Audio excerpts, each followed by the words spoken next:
Hello, this is Dr. Dheeraj Masapu, and today I'm going to tell you 5 career-killing mistakes that you guys are doing actually, and this is very relevant to all the young doctors because if you don't correct these mistakes, they will have very long-lasting consequences in your career. So the number one, without wasting any time, let us go into number one point. Without any lack of long-term vision, you're just that is like drifting without a plan is the mistake number one that you're doing. So drift, I'll try to explain.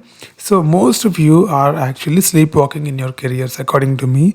So sleepwalking is more like you just go for work, work for a set number of hours defined by that particular hospital, and then you go home. Okay, and you do that, you repeat the same thing, for years and years and years. At the end of it, okay, you wouldn't actually reach any kind of a defined position. So what I recommend is, rather than that, you need to have a vision for 5 years, 10 years, or 20 years.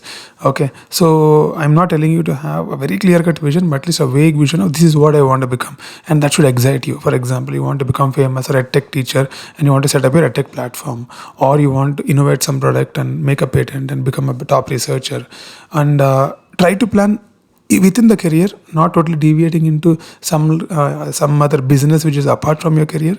Try to be within the career.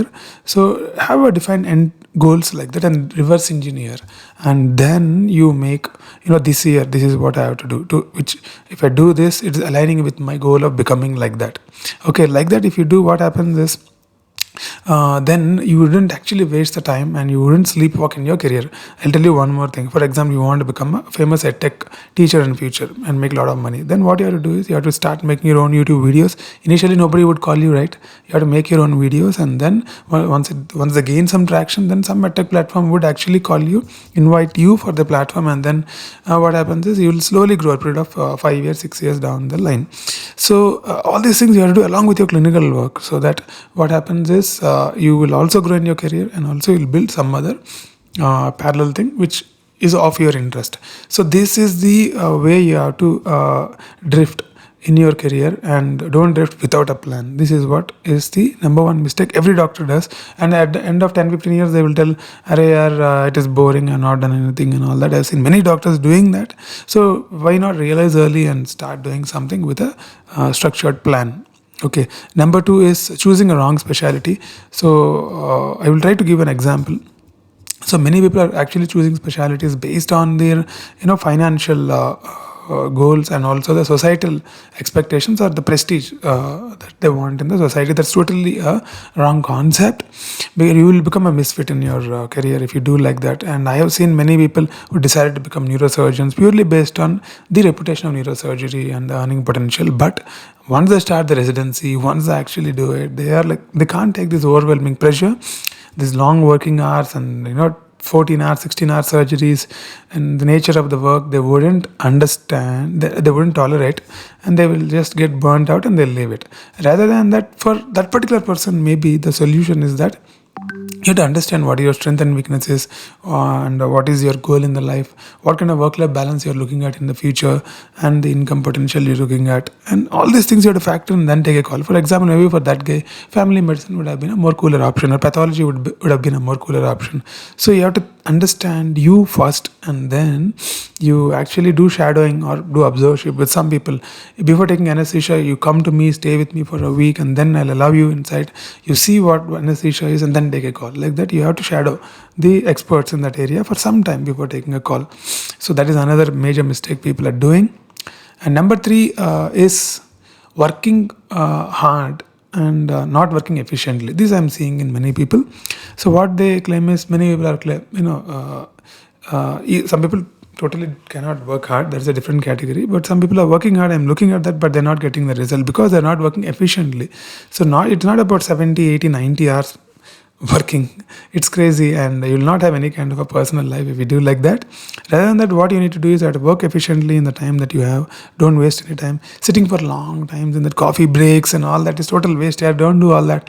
Do your work, and once the work is over, if you have some spare time, use it efficiently for the goal which we decided in the first point, whatever your goal is. So whatever is aligning to that, you keep doing that in your free time, and work efficiently. Don't work for all the time. You need to have some time to spend with your family, and you need to, if you have kids, you have to spend some time with them, and So this is what you have to prioritize, your health and fitness and all these things. So this is more important. In a longer run, you have to run like a marathon. See, in a sprint you can actually start running from beginning, but in a marathon you have to start slowly. You'll gain the momentum and you keep running, and towards the end of it you'll get the actual pace. So in the same way, you have to actually plan your career like a marathon, and then you work efficiently. Don't work very hard in the initial part of career, which will lead to burnout. Okay. Next, the important thing would be neglecting the networking and personal branding. As a junior doctor, if you're following this, you wouldn't totally understand what personal branding is.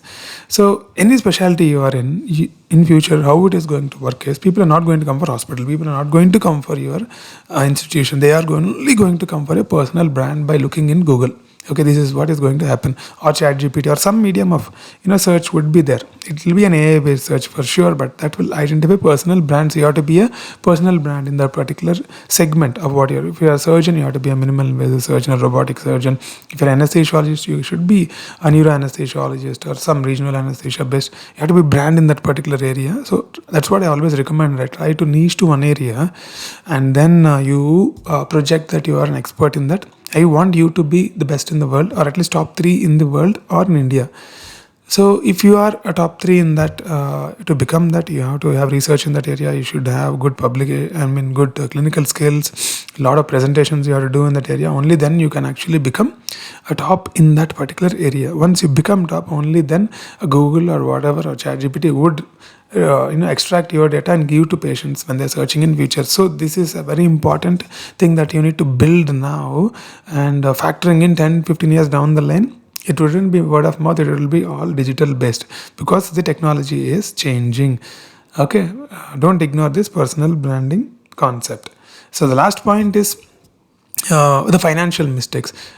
Live like a resident when you are a consultant. Okay, so basically what you have to do is, you have to actually live modestly. You have to save significant amount of money. I already explained in my previous videos, 50-30-20 rule. 50% you can spend on essentials and all this spending. 30% you can use for enjoyment, but 20% at least you have to use for saving and investment. In that you have to put significant amount of money into SIPs, and then you have to put some amount of money into gold ETFs and real estate, and then they compound over a period of time. So this is what I recommend, and you live below the means, and then please save all the money, because we don't know how the future is going to be. Okay, so this is what I recommend.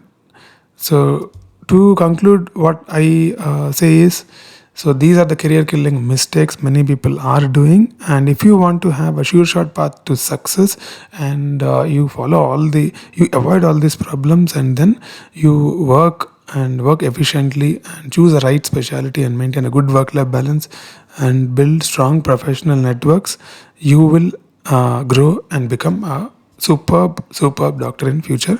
Thank you very much for following the video till now, and you subscribe to the channel and share the video to all your friends so that they will also get benefited. Thank you very much.